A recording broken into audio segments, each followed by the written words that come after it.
Hello மக்களே, நான் உங்க திவ்யாமணி. என்னது கேக்குக்குள்ள சர்ப்ரைஸா?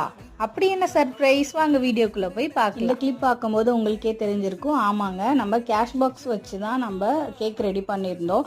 பார்த்தீங்களா எவ்வளோ லென்த்தியாக இருக்குது. டோட்டலாக 5000 இருந்ததுங்க. அதுதாங்க நம்ம ஸ்ப்ளிட் பண்ணி 20 பேக்கெட்ஸில் வச்சுருக்கோம். கேக் பண்ணுறது கூட எனக்கு ரொம்ப பெரிய வேலையாக தெரியலங்க. ஆனால் அந்த கேஷ் பாக்ஸ் வந்து அரேஞ்ச் பண்ணுறதுக்குள்ளேயே எனக்கு 2 hours மேலே ஆயிடுச்சு. ஏன்னா அரேஞ்ச் பண்ணி அது கரெக்டாக ஒர்க் ஆகுதா அப்படின்னு சொல்லி செக் பண்ணணும்ல. இதே மாதிரி கேக் ஆல்ரெடி என்கிட்ட 2 பேர் கேட்டிருந்தாங்க. ஆனால் அந்த ஆர்டர் என்னால் பண்ண முடியல. ஏன்னா 2 நாள் முன்னாடி தான் என்கிட்ட சொன்னாங்க. பட் கேஷ் பாக்ஸ் வந்து நம்மளுக்கு ஆர்டர் பண்ணி வரதுக்கே ஒரு 10 to 15 days ஆகும். அதனால் அதுக்கு முன்னாடியே சொன்னால் தான் நம்மளால் இந்த ஆர்டர் எடுத்து பண்ண முடியும். கேஷ் பாக்ஸ் வைக்கிறதுக்காக கட் பண்ண இல்லையா, அதோட ரிமைனிங் பார்ட் வந்து நான் தனியாக ஒரு பாக்ஸில் சேஃபாக பேக் பண்ணி அவங்கக்கிட்ட கொடுத்துட்டேங்க. கேக்கில் இருந்து கேஷ் வந்து எப்படி வெளியே எடுத்தாங்கன்றது நெக்ஸ்ட் ஷார்ட்டில் அப்லோட் பண்ணுறேன். மறக்காமல் சப்ஸ்கிரைப் பண்ணிக்கோங்க. நெக்ஸ்ட் வீடியோவில் பார்க்கலாம் கைஸ். பாய்.